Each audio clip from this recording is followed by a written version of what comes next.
விடுதலை செய், விடுதலை செய், நீதி நிலைநாட்ட விடுதலை செய். போராடுவோம், போராடுவோம், நீதி கிடைக்கும் வரை போராடுவோம். விடுதலை செய், விடுதலை செய், நீதியை நிலைநாட்ட விடுதலை செய். போராடுவோம், போராடுவோம், நீதி கிடைக்கும் வரை போராடுவோம். செப்டம்பர் 15 அண்ணா பிறந்த நாளை முன்னிட்டு ஆயுள் சிறை தண்டனை கைதிகளை விடுவிக்க கோரி நடந்து கொண்டிருக்கக்கூடிய இந்த தர்ணா போராட்டத்தின் இங்கு வந்திருக்கக்கூடிய பெரியோர்களே, தாய்மார்களே, உங்கள் அனைவர்கள் மீதும் ஏக இறைவனின் சாந்தியும் சமாதானம் என்றென்றும் உண்டாகட்டுமாக. இன்றைய தினத்தில் பாப்புலர் ஃப்ரண்ட் ஆஃப் இந்தியா அந்த குடும்பங்களின் சார்பாக, அந்த மக்களின் சார்பாக இந்த தர்ணா போராட்டத்தை அறிவித்து நடத்தி கொண்டிருக்கின்றது. அரசியல் சாசன சட்டம் 161 சட்டப்பிரிவு ஒவ்வொரு மாநில அரசுக்கும் அதிகாரத்தை வழங்கியிருக்கின்றது. குற்றம் செய்த தண்டனை பெற்ற தண்டனை கைதிகளுக்கு அவருடைய தண்டனையை குறைப்பதற்கும் அவருடைய தண்டனையை இல்லாமலாக்குவதற்குமான அதிகாரத்தை அரசியல் சாசன சட்டம் வழங்கியிருக்கின்றது. அந்த அடிப்படையில் கடந்த காலங்களில் 2007ஆம் ஆண்டு திராவிட முன்னேற்ற கழகம் அண்ணா பிறந்த நாளை முன்னிட்டு 7 நபர்கள் விடுவிக்கப்பட்டார்கள். அதேபோல் 2008ஆம் ஆண்டு அண்ணா பிறந்த நூற்றாண்டு விழா கொண்டாடப்படுகின்றது. இந்த வருடத்தில் ஆயுள் சிறை தண்டனைகளாக இருக்கக்கூடிய 1405 நபர்களை விடுவிக்க போகின்றோம் என்ற ஒரு அறிவிப்பை செய்தார்கள். அனைத்து மக்களும் ஆவலோடு எதிர்பார்த்துக் கொண்டிருந்தார்கள். ஆனால் அந்த 1405 பேரில் ஒரு முஸ்லிமுடைய பேரு கூடும் இல்லை என்ற அதிர்ச்சி தகவலை 2008இல் ஆட்சி செய்த அன்றைய ஆட்சியாளர்கள் அதிர்ச்சி தகவலை முஸ்லிம்களுக்கு கொடுத்தார்கள். இதைவிட மிக ஒரு கொடுமையான ஒரு விஷயம் நடைபெற்றது. 2008ஆம் ஆண்டு அன்றைய தினத்தில் யாரெல்லாம் 7 ஆண்டுகளுக்கு மேலாக இருந்தார்களோ அவர்களை விடுவிப்பதற்கான ஒரு அறிவிப்பு வந்தது. அந்த அறிவிப்பின் ஊடாக 2 முஸ்லிமுடைய பெயரும் வந்தது. வருகின்ற போது அன்றைய சிறை இந்த மூத்த அதிகாரியாக இருந்த சேகர் அவர்கள் ஒரு லெட்டரை உள்துறை செயலாளராக இருந்த திரு மாலதி அவர்களுக்கு எழுதுகின்றார்கள். இந்த 2 நபர்களும் கம்யூனல் வழக்கில், அதாவது சமூக வழக்கில் கைது செய்யப்பட்டவர்கள் என்ற விஷயத்தை எழுதுகிறார்கள். ஆக சமூக வழக்குகளில் யார் கைது செய்யப்படுகிறார்களோ அவர்கள் இந்த விடுதலைக்கு தகுதியற்றவர்கள் என்ற நிலையை 2008ஆம் ஆண்டு சுற்றறிக்கை சுட்டிக்காட்டுகிறது. ஆக முஸ்லிம்கள் எப்பொழுதும் வந்துவிடவே கூடாது என்ற அடிப்படையில் இந்த தகவல் பதிவு செய்யப்படுகிறது. ஆனால் இதே கம்யூனல் வழக்குகளில் லீலாவதி அவர்கள் கொலை செய்த அந்த கொலையாளிகளுக்கு விடுதலை அளிக்கப்படுகின்றது. அவர் 8 ஆண்டு தான் பூர்த்தி செய்யப்பட்டார். ஆனால் அவர் விடுதலை செய்யப்படுகின்றார். இதே கேள்வி பதிலுக்கு அன்றைய முதலமைச்சர் அவர்கள் பதில் சொல்கின்ற போது அவருடைய நன்னடத்தையின் காரணமாக விடுவிக்கப்பட்டார் என்று அன்றைய முதல்வர் கூறுகின்றார். ஆனால் முஸ்லிம்கள் என்ற ஒரே காரணத்திற்காக அவர்கள் அவருடைய உரிமையை பெற முடியாத சூழ்நிலையை எந்த ஆட்சியாளர்கள் வந்தாலும் அதை நடைமுறைப்படுத்தக்கூடிய ஒரு நிகழ்வை இந்திய ஜனநாயகத்தில் ஆளுகின்ற எல்லா ஆட்சியாளர்களும் உறுதி செய்தே கொண்டு இருக்கின்றார்கள் என்பதற்கான உதாரணம். இந்த நாட்டிலே அதிக கொலைகளையும் படுகொலைகளையும் நடத்திய அத்வானி இன்று வெளியே வந்து வாழ முடிகின்ற ஒரு சூழ்நிலை. மோடி கிட்டத்தட்ட 3000க்கும் மேற்பட்ட முஸ்லிம்களை படுகொலை செய்த அந்த மோடி இன்று இந்த நாட்டில் ஆட்சியாளராக ஆக முடியும் என்ற ஒரு நிலை. இந்த நிலையில் முஸ்லிம்கள் மட்டும் அதிகமான முறையில் பாதிக்கப்படுகின்ற ஒரு மோசமான ஒரு நிகழ்வை ஆட்சியாளர்கள் தொடர்ந்து நடத்தி கொண்டிருக்கின்றார்கள். இதற்கு ஒரு முடிவு கட்ட வேண்டும். அதற்கான ஒரு போராட்டத்தில் பாப்புலர் ஃப்ரண்ட் ஆஃப் இந்தியா தொடர்ந்து தன்னை ஈடுபடுத்திக் கொண்டிருக்கும். அதற்கான போராட்டத்தில் பாப்புலர் ஃப்ரண்டுடைய தோழர்கள் தொடர்ந்து இந்த போராட்டத்தில் களம் இறங்குவார்கள். எங்களுடைய உரிமை கிடைக்கின்ற வரைக்கும் இந்த போராட்டம் தொடங்கும் என்று நான் இத்தருணத்தில் உறுதியளித்து என்னுடைய உரையை முடித்துக் கொள்கின்றேன். வஸ்ஸலாம். மரண தண்டனை என்பது எந்த சட்ட ஆணையம் அதை ஆமோதித்ததோ அதே சட்ட ஆணையம் நேற்று முன்தினம் ஏபி ஷார் தலைமையிலே கூடி மரண தண்டனை ஒழிக்கப்பட வேண்டும் என்ற கோரிக்கையை ஏற்றுக்கொண்டிருக்கிறது என்பது பாப்புலர் ஃப்ரண்ட் ஆஃப் இந்தியாவுக்கும் NCHR கிடைத்திருக்கிற மிகப்பெரிய வெற்றி என்பதை இங்கே பதிவு செய்ய விரும்புகின்றேன். ஆனால் ஏபி ஷா அவர்கள் கொடுத்திருக்கிற அந்த சட்ட ஆணையம் கொடுத்திருக்கிற பரிந்துரையின்படி அது பயங்கரவாதத்திற்கு பொருந்தாது என்பதை போன்ற 220 பக்கத்தில் அறிக்கை விட்டிருக்கிறார். அங்குதான் விளக்கப்பட வேண்டுவது பயங்கரவாதம் என்பது எது என்பதை விளக்கமாக சொல்லப்படவில்லை. நம்மை பொறுத்தவரையிலும் பயங்கரவாதம் என்பது பாபர் மசூதியை இடித்திருக்கிறவர்கள் தான் பயங்கரவாதிகளே தவிர எந்த இஸ்லாமியரும் இன்னும் இயக்கத்தின் தலைவரை கொண்டதாக சரித்திரமே கிடையாது. நான் மதிப்பிற்கு மரியாதைக்கு முதலமைச்சரை பார்த்து நான் ஒன்றை மட்டும் கேட்கின்றேன். நிறைய எனக்கு முன்னாலே பேசினார்கள். நம்முடைய ராஜீவ் கொலை சம்பந்தப்பட்டிருக்கக்கூடிய அந்த 3 பேர் பேரறிவாளன் சாந்தன் முருகன் இவருடைய தூக்கு தண்டனையை உச்ச நீதிமன்றம் நீதிநாயகம் சதாசிவ தலைமையில் இருக்கக்கூடிய அந்த குழு ரத்து செய்து வாழ்நாள் சரியாக மாற்றியது. அப்படி மாற்றிய போது கொடுத்திருக்கிற தீர்ப்பிலேயே இவர்கள் 20 ஆண்டுகளுக்கு மேலாக சிறைச்சாலையிலே கழித்திருக்கிறார்கள். ஆகவே அரசு நினைத்தால் அப்ரோப்ரியேட் கவர்மெண்ட் என்ற வார்த்தையை போட்டு அரசு நினைத்தால் அவர்களை விடுவிக்கலாம் என்ற ஒரு பரிந்துரையும் சேர்த்து வழங்கினார்கள். அந்த தீர்ப்பு கொடுக்கப்பட்ட உடனே மறுநாளே தமிழகத்தில் இருக்கக்கூடிய முதலமைச்சர் ஜெயலலிதா அவர்கள் 7 பேரையும் அவரோடு சேர்த்திருக்கிற 7 பேரையும் விடுவிப்பதற்காக உத்தரவிட்டார்கள். அந்த உத்தரவை எதிர்த்து மத்திய அரசாங்கம் வழக்கு தொடுத்தது.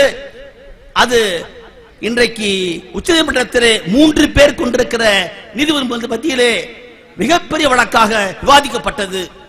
உச்சநீதிமன்றத்தில் இந்த வழக்கு நடந்து கொண்டிருக்கிற போது தமிழகத்தின் சார்பிலே தமிழகத்துடைய ஜெயலலிதாவுடைய ஆட்சியை பிரதிநிதித்துவப்படுத்தக்கூடிய வழக்கறிஞர் சீனியர் வழக்கறிஞர் வைத்திருக்கிற வாதம் அந்த அமர்வையே அசர வைத்தது. அதில் மிக முக்கியமான ஒன்றை வைத்தார்கள். அவர்கள் கேட்டார்கள், காந்தியை சுட்டுக் கொண்டிருக்கிறவன் அந்த மிகப்பெரிய சதியிலே ஈடுபட்டவன் கோட்சேவுடைய சகோதரர் கோபால் கோட்சே. அந்த கோபால் கோட்சேவுக்கு கூட 16 ஆண்டுகளுக்கு பின்னால் விடுதலை செய்ய முடியும் என்று சொல்கிற போது ஏன் இந்த 3 பேருக்கு அளிக்கக்கூடாது என்ற கோரிக்கை கேட்டார். அதையே தான் திருப்பி வைக்கின்றோம். நீங்கள் உச்சநீதிமன்றத்தில் வைத்திருக்கிற அதே கோரிக்கை தான் 16 ஆண்டுகளுக்கு பின்னால் கோபால் கோட்சேவையே விடுவிக்கிற போது 10 ஆண்டு காலம் சரியாக விசாரிக்கப்படாமல் கொடுக்கப்பட்டிருக்க வழக்கிலே சிக்கின்றிருக்கிறார்கள் இஸ்லாமிய பொதுமக்கள் பல பேர். ஆகவே அவர்களை விடுவிப்பதிலே இந்த ஆட்சிக்கு எந்த தடையும் இருக்க முடியாது. காந்தி சுட்டுக் கொன்றவனுக்கே அது உண்டு என்று சொன்னால் ராஜீவ்காந்தி கொலையிலே சரியாக விசாரிக்கப்படாத வழக்கில் விடுக்கப்பட்ட தீர்ப்பு பொருந்தாது கேட்கிறார். அதையே திருப்பி கேட்கிறேன். கோவை குண்டுவெடிப்பு வழக்கை நடத்தியவர்கள் நானும் ஒருவன். 167 பேரில் இன்றைக்கு 18 பேர் மட்டும்தான் அந்த வழக்கில் உச்சநீதிமன்றத்தில் போராடி கொண்டிருக்கிறார்கள். அதிலே சிறுநீரகத்தை இழந்திருக்கிற அபுதாகிர் தொடங்கி அவர்கள் பட்டிருக்கிற துன்ப துயரங்களை எல்லாம் நான் நேரடியாக கண்டிருக்கிறவன். அவருடைய குடும்பங்கள் பட்டிருக்கிற வேதனையை கண்டிருக்கிறவன் நான். இன்றைக்கு தமிழகத்தை ஆண்டு கொண்டிருக்கிற முதலமைச்சர் ஜெயலலிதா அவர்கள் சிறிது காலம் காராகிரகத்தில் அடைக்கப்பட்டிருந்த போது கோயில் கோயிலாக போய் பால் குடம் எடுத்து ஊட்டீர்களே, நான் உங்களை பார்த்து கேட்கிறோம், இந்த இஸ்லாமிய சிறைவாசியுடைய குடும்பங்கள் அவர் பட்டிருக்கிற துன்பங்கள் துயரங்கள் ஒன்றல்ல இரண்டல்ல. மீண்டும் கேட்கிறோம், நீங்கள் உச்சநீதிமன்றத்தில் வைத்திருக்கிற வாதத்தின்படி இவர்களுக்கு நியாயம் வழங்கப்பட வேண்டும். அப்படி வழங்கப்படாவிட்டால் அது தமிழகத்தின் ஆட்சியவே 2016 மாற்றி காண்பிப்பதில் சந்தேகமில்லை. ஆகவே தேசிய மனித உரிமை ஆணையத்துடைய வேண்டுகோளுக்கு இணங்க 7 ஆண்டு காலத்தில் விடுவிக்கக்கூடிய கேரளாவை போல், மேற்கு வங்கத்தை போல், தமிழகத்தில் ஏற்கனவே விடுவிக்கப்பட்டதை போல் இன்றைக்கு இந்த இஸ்லாமிய சிறைவாசிகளும் ஆயுள் சிறைவாசிகளும் விடுவிக்கப்பட்டால் இது தமிழகத்திற்கும் இந்தியாவிற்கும் வழிகாட்டும் என்று சொல்லிக்கொண்டு நான் சார்ந்திருக்கிற NCHR சார்பாக மீண்டும் வேண்டுகிறோம். தமிழக அரசாங்கம் இரக்கம் கூர்ந்து கருணை கூர்ந்து ஏற்கனவே நீங்கள் வைத்திருக்கிற கொள்கையை எடுத்துக்கொண்டு இஸ்லாமிய மக்களுக்கு இழைக்கப்பட்டிருக்கிற இந்த பாரபட்சத்திற்கெல்லாம் ஒரு மிகப்பெரிய மாற்று பரிகாரமாய் வருகின்ற 15ஆம் தேதி அன்றைக்கு அனைவரையும் 10 ஆண்டு காலம் கழித்திருக்கிற அனைவரையும் விடுவிக்கும் என்று கேட்டு அமைகின்றேன். வணக்கம். பாப்புலர் ஃப்ரண்ட் ஆஃப் இந்தியா தோழமை இயக்கங்களை எல்லாம் ஒருங்கிணைத்து ஒருமித்த கருத்துள்ளவர்களை எல்லாம் அழைத்து அரசின் கவனத்திற்கு கொண்டு செல்லக்கூடிய வகையில் இந்த ஆர்ப்பாட்டத்தை ஒருங்கிணைத்திருக்கிறது. இது ஒரு நீண்ட காலமாக நடைமுறையில் இருந்து வருகிற வழக்கம். புதிதாக இந்த கோரிக்கை நாம் எழுப்பவில்லை. ஜனநாயக அடிப்படையில் இதை முன்வைக்கிறோம். தேசத்திற்கு எதிரான வகையிலே,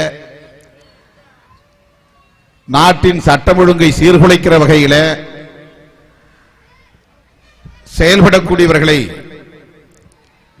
காப்பாற்ற வேண்டும் என்பது அல்ல நம்முடைய நோக்கம். பலர் அப்படி தவறாக இதை திரித்து பேசுகிறார்கள். தொலைக்காட்சியில் நடைபெறுகிற விவாதங்களிலே பங்கேற்கக்கூடியவர்கள் ஏதோ இஸ்லாமியர்கள் இந்த தேசத்தின் விரோதிகள் என்பதை போல அவர்களுக்காக நீங்கள் பரிந்து பேசுகிறீர்களே என்று ஆத்திரப்படுவதை நாம் பார்க்கிறோம்.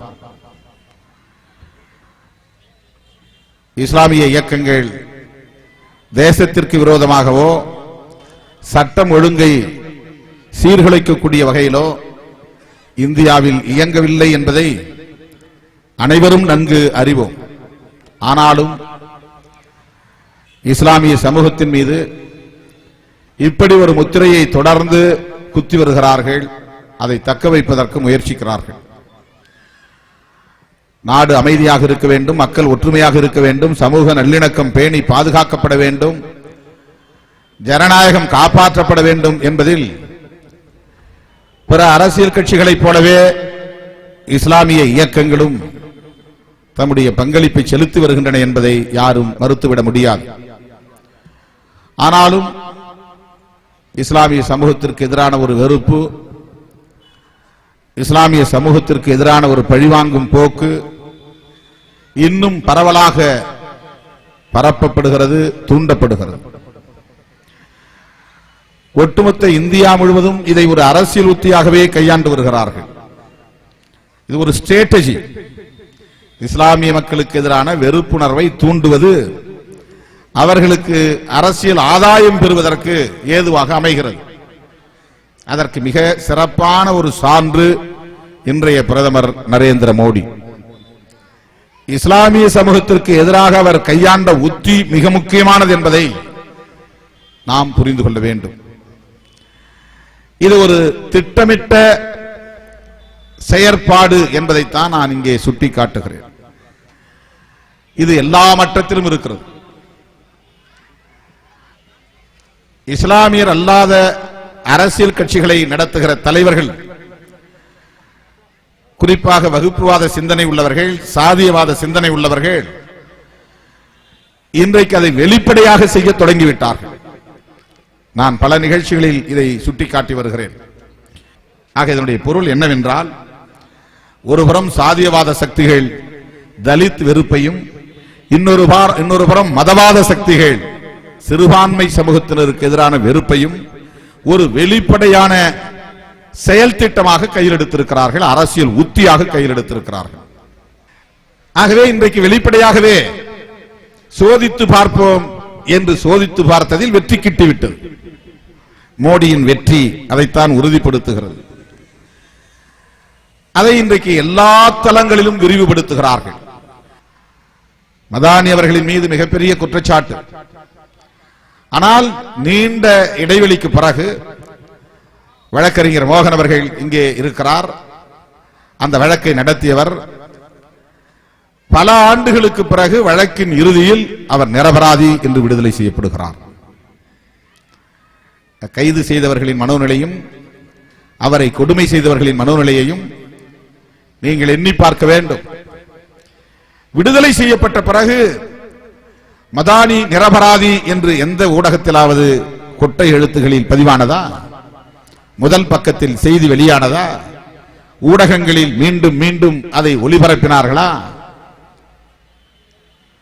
அவரை மிகப்பெரிய கொடூரமான குற்றவாளியாக காட்டிய ஊடகங்கள் அவர் விடுதலையான பிறகு நிரபராதி என்று வழக்கு மன்றமே நீதிமன்றமே ஒப்புக்கொண்ட பிறகு அவர் நிரபராதி என்பதை சொல்ல தயங்குகின்றன. ஊடகங்களின் உளவியலும் சிறுபான்மை சமூகத்தினருக்கு எதிரான வெறுப்பு உளவியலாகத்தான் இருக்கிறது என்பதை நாம் புரிந்து கொள்ள வேண்டும்.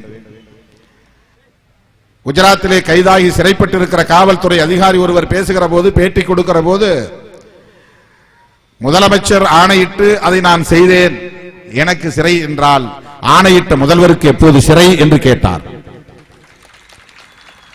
ஆனால் அவர் ஆணையிட்ட முதல்வர் பிரதமராகி போய் அமர்ந்து விட்டார் நாற்காலி.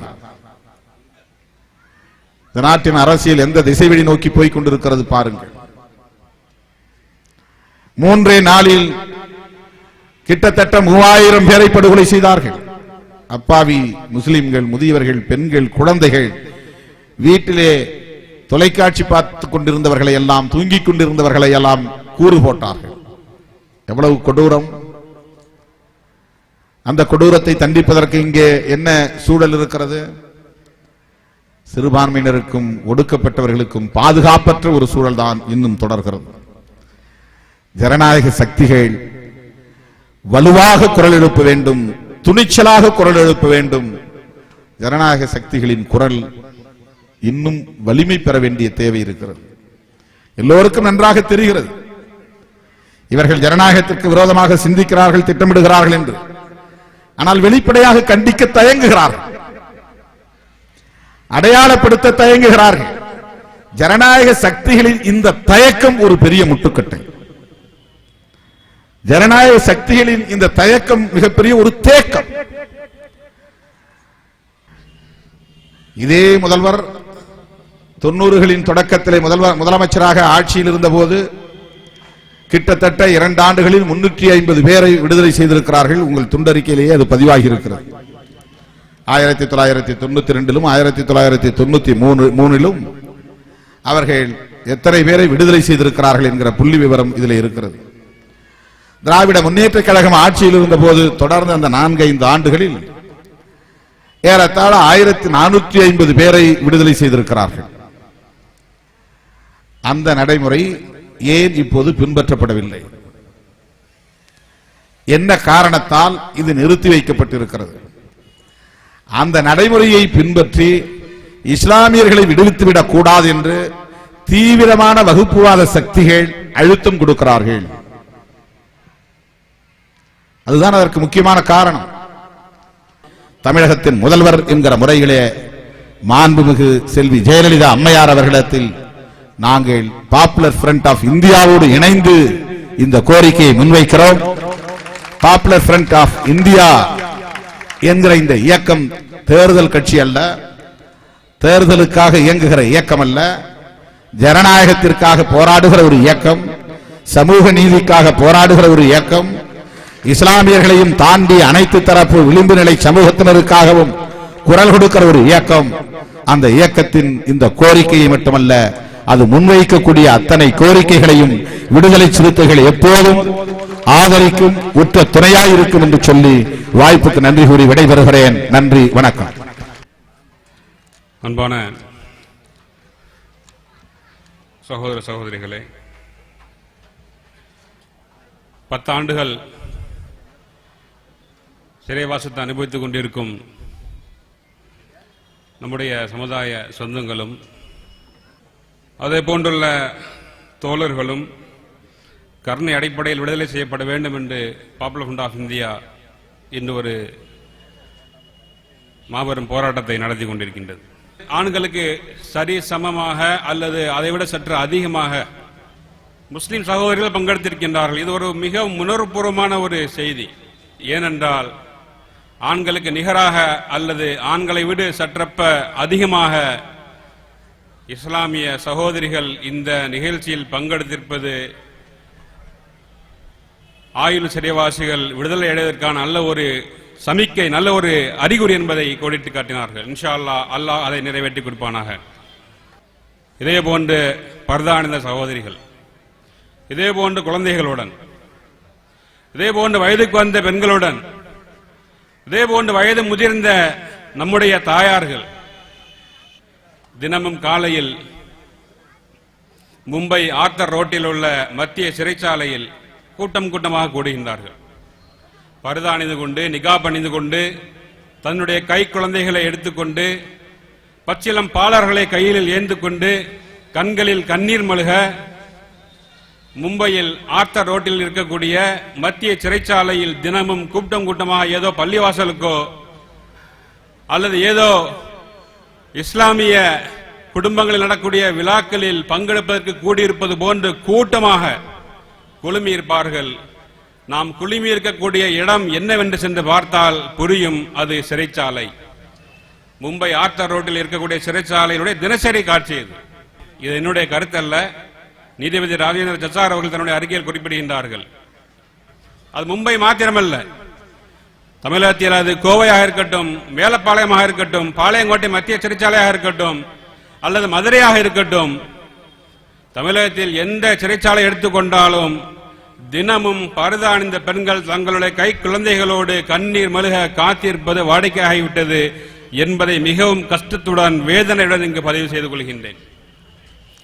இந்த நிலை மாற வேண்டும், இந்த நிலை மாற வேண்டும். அவர்களுடைய கண்ணீரில் எங்களுக்கும் பங்கு இருக்கின்றது, அவர்களுடைய துன்பத்தில் எங்களுக்கும் பங்கிருக்கின்றது. இறை தூதர் எங்களுடைய உயிரிலும் மேலான இறை தூதர் எங்களுக்கு கற்றுக் கொடுத்த அந்த வாக்கின்படி எங்களுடைய சகோதரர்களுடைய சகோதரிகளுடைய அந்த துன்பத்தில், அந்த வேதனையில், அந்த கண்ணீரில் எங்களுக்கும் பங்கிருக்கின்றது என்பதை பறைசாற்றும் விதமாக இங்கு சகோதரிகள் கூடியிருக்கின்றார்கள், சகோதரர்களும் கூடியிருக்கின்றார்கள்.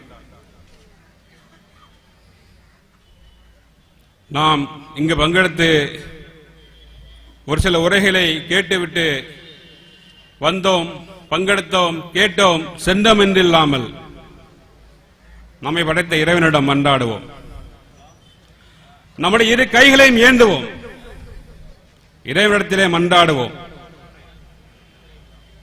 இறுதி முடிவு உன்னிடத்தில் இருக்கின்றது, எல்லா காரியங்களுடைய முடிவு முன்னிடத்தில் இருக்கின்றது.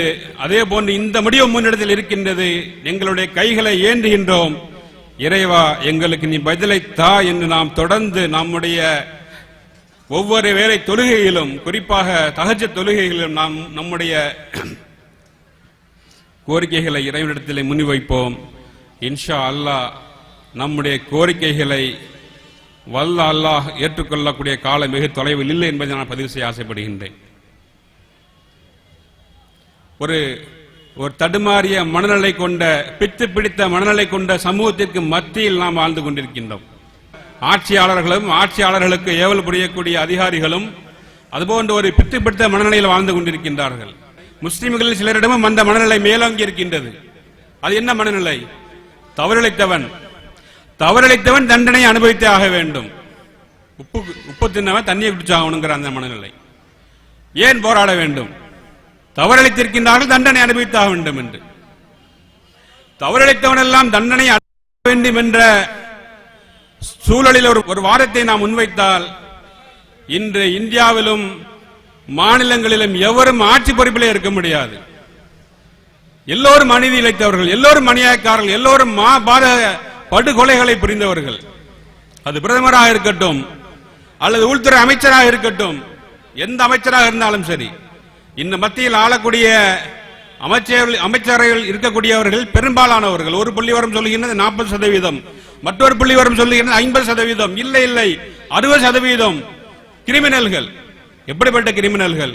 படுகொலைகளை செய்தவர்கள், பெண்களை கற்பழித்தவர்கள், சிறுமிகளை கற்பழித்தவர்கள், பண மோசடி செய்தவர்கள், எந்த பட்டியல் நீள்கின்றது. ஆனால் எல்லாரும் மிகவும் சுகபோகமாக ஆட்சியை அனுபவித்துக் கொண்டிருக்கின்றார்கள். மாநிலத்திலும் இதே நிலைதான். இந்திய மத்திய தர வர்க்க இந்த மனநிலையிலிருந்து அவர்களை மீட்டுக் கொண்டு வர வேண்டியது நம்முடைய கடமையாக இருந்து கொண்டிருக்கின்றது.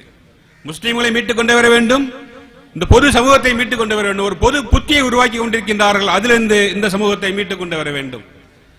அதற்கு இது போன்ற நிகழ்வுகள் துணை நிற்கும் என்று பாப்புலர் ஃப்ரண்ட் ஆஃப் இந்தியா நம்புகின்றது. அதனுடைய ஒரு பகுதியாகத்தான் பாப்புலர் ஃப்ரண்ட் ஆஃப் இந்தியா நீண்ட நெடுங்காலமாக ஆயுள் சிறைவாசிகளில் 7 ஆண்டுகளுக்கு மேலாக சிறைவாசம் அனுபவித்தவர்களை விடுதலை செய்ய வேண்டும் என்று பல ஆண்டுகளுக்கு முன்பு கோரிக்கையை வைத்தது. அது என்ன 7 ஆண்டு? 7 ஆண்டு என்பது இந்திய தேச விடுதலைக்காக பாடுபட்டு இறுதியில் பாசிச சங்க பரிவார சக்திகளினால் சுட்டு படுகொலை செய்யப்பட்ட மகாத்மா காந்தியடிகள் ஒருமுறை சொன்னார், சிறைவாசிகள் திருந்த வேண்டுமெனில், சிறைவாசிகள் மறுவாழ்வு பெற வேண்டும் என்றால் அவர்களுக்கு சிறைவாசம் 7 ஆண்டுகள் போதுமானது என்று ஒரு முறை பதிவு செய்தார். ஆனால் இப்பொழுது ஆட்சியில் இருக்கக்கூடியவர்கள் மகாத்மா காந்தியை படுகொலை செய்தவர்கள். அவர்களுக்கு எங்கு இந்த படிப்பனைகள், அவர்களுடைய உரைகள் எல்லாம் விடுபட போகின்றது. அதே போன்றுதான் 1980 வருடத்தில் அப்போதைய பிரதமர் இந்திரா காந்தி அவர்கள் ஒரு கமிஷனை நியமிக்கின்றார், முல்லா கமிஷன் என்று. அந்த கமிஷனும் கூறுகின்றது 7 ஆண்டுகளுக்கு மேல ஒருத்தன் சிறையில் இருந்தானா அவனுக்கு பைத்தியம் பிடிச்சிடும் அப்படின்னு சொல்ற. 7 ஆண்டுகளுக்கு மேல் ஒருவன் சிறையில் இருந்தால் அவன் பைத்தியமாகி விடுவான். நமக்கு முன்பு பேசிய தோழர் தியாக அவர்கள் பல உதாரணங்களை கோடிட்டு காட்டினார்கள், எப்படி பைத்தியம் பிடித்தது என்று. பைத்தியம் பிடித்து விட்டது இன்னைக்கு பலருக்கு. அந்த அடிப்படையில் நாம் அந்த கோரிக்கையை முன்வைத்தோம். அந்த பின்னணிக்கு போக விரும்பவில்லை, அந்த முல்லா கமிஷனர் அறிக்கைக்கு போக விரும்பவில்லை. இப்பொழுது ஒரு பொதுவான உடன்பாட்டுக்கு வந்து எல்லா சக அமைப்புகளையும் கலந்து பேசி எடுத்து 10 ஆண்டுகளுக்கும் மேலாக ஆயுள் சிறைவாசத்தை அனுபவித்துக் கொண்டிருக்கக்கூடிய அனைத்து சிறைவாசிகளையும், அதிலும் குறிப்பாக முஸ்லிம் சிறைவாசிகளை விடுதலை செய்ய வேண்டும் என்ற பாப்புலர் ஃப்ரண்ட் ஆஃப் இந்தியா இந்த கோரிக்கை இப்போது அரசுக்கு முன்வைத்து நடத்தி கொண்டிருக்கின்றது. ஏன் முஸ்லிம் சிறைவாசிகளுக்கு என்று ஒரு தனி கோரிக்கை? அதுக்கும் காரணம் இருக்கின்றது. கடந்த ஆண்டுகளில் விடுதலை செய்தார்கள், அது அதிமுக அரசாக இருக்கட்டும் இல்ல திமுக அரசாக இருக்கட்டும், விடுதலை செய்தார்கள். ஆனால் அதிலும் பாரபட்சம். கருணையின் அடிப்படையில், பொது மன்னிப்பின் அடிப்படையில் விடுதலை செய்தார்கள். ஆனாலும் அதிலும் பாரபட்சம், கருணையிலும் பாரபட்சம். முஸ்லிம் சிறைவாசிகள் யாரும் விடுதலை செய்யப்படவில்லை. அப்படி விடுதலை செய்யப்பட இருந்தவர்களையும் அவர்கள் தீவிரவாதிகள் என்ற முத்திரை குத்தி அவர்களுடைய விடுதலையை தடுத்து நிறுத்தினார்கள். எனவேதான் இந்த தனி கோரிக்கை, முஸ்லிம் சிறைவாசிகளை 10 ஆண்டுகள் கழித்தவர்களை விடுதலை செய்ய வேண்டும் என்று. பலர் கண்ணீர் மல்க பல தாயார்கள் காத்துக் கொண்டிருக்கின்றார்கள். கோவைக்கு செல்லும் போதெல்லாம் அந்த பெற்றோர்களை சந்திக்கும் பொழுது அந்த பெற்றோர்களுடைய முகத்தை நேருக்கு நேர் சந்திக்க திராணியற்றவர்களாக நாமெல்லாம் மாறிக்கொண்டிருக்கின்றோம். அந்த அளவுக்கு கஷ்டங்களும் துன்பங்களும் துயரங்களும் நிறைந்த ஒரு வாழ்க்கையை வாழ்ந்து கொண்டிருக்கின்றார்கள். எனவேதான் இந்த கோரிக்கையை, முஸ்லிம் சிறைவாசிகளை 10 ஆண்டுகளுக்கும் மேலாக கழித்த முஸ்லிம் சிறைவாசிகளை, ஆயுள் சிறைவாசிகளை விடுதலை செய்ய வேண்டும் என்ற கோரிக்கையை பாப்புலர் ஃப்ரண்ட் ஆஃப் இந்தியா தனித்து வைப்பதுடன் அதே சமயத்தில் மற்ற ஆயுள் சிறைவாசிகளையும் 10 ஆண்டுகளுக்கு மேல் கழித்தவர்களை விடுதலை செய்ய வேண்டும் என்ற கோரிக்கை முன்வைக்கின்றது. ஆக இந்த கோரிக்கைகளுக்கு அரசாங்கம் செவி சாய்த்தே ஆக வேண்டும் என்ற நம்பிக்கை நமக்கு இருந்து கொண்டிருக்கின்றது. நம்முடைய போராட்டம் தொடரும். இது ஏதோ இன்று நேற்று நடப்பது கிடையாது. பாப்புலர் ஃப்ரண்ட் ஆஃப் இந்தியா பல காலங்களுக்கு முன்னாக முன்னெடுத்து நடத்தி கொண்டிருக்கின்றது, இந்திய அளவில் நடத்தி கொண்டிருக்கின்றது. ஆக அருமையான சகோதர சகோதரிகளே, நாம் ஏற்கனவே சொன்னது போன்று நம்மால் இயன்ற அனைத்து முயற்சிகளையும் செய்வோம். இது ஜனநாயக ரீதியாக நாம் நம்முடைய உரிமைகளை கேட்டுக் கொண்டிருக்கின்றோம். எனவே யாருக்கோ நடக்கின்றது, எங்கோ நடக்கின்றது, எப்போது நடந்தது என்ற அந்த சிந்தனைகளை தூக்கி எறிந்துவிட்டு, அந்த மத்திய தர வர்க்க சிந்தனையை தூக்கி எறிந்துவிட்டு, அந்த பொது புத்தியிலிருந்து வெளியே வந்து என்னுடைய குடும்பம், என்னுடைய சகோதரி, என்னுடைய சகோதரன், என்னோட நம்பிக்கை கொண்டவன், ஒரு சக மனிதன் என்கின்ற அடிப்படையில் அவர்களுடைய விடுதலைக்காக வேண்டி நாம் தொடர்ந்து குரலை கொடுப்போம். தொடர்ந்து நம்முடைய போராட்டங்களை நடத்துவோம். நீதி நிச்சயம் ஒரு நாள் வென்றே தீரும். அந்த நீதியை மீட்டெடுக்கும் வரையில் பாப்புலர் ஃப்ரண்ட் ஆஃப் இந்தியா தன்னுடைய போராட்டத்தை தொடர்ந்து கொண்டிருக்கும் என்று கூறிக்கொண்டு என்னுடைய இந்த உரையை நிறைவு செய்கின்றேன். வாஹித் அல்ஹம்துலில்லாஹி ரப்பில் ஆலமீன். அஸ்ஸலாமு அலைக்கும் வரஹ்மத்துல்லாஹி வபரகாத்துஹு.